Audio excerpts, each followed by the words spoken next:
गाड़ी में खुद नहीं वीडियो बना दे। हाँ वो वीडियो अच्छी है। ये भी ठीक है।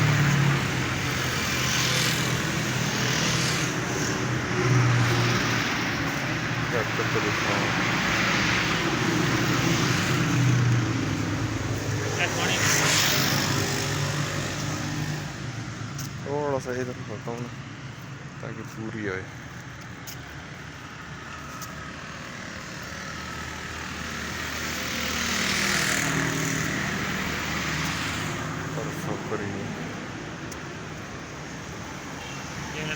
ठीक है, बहुत करीब ले जाए।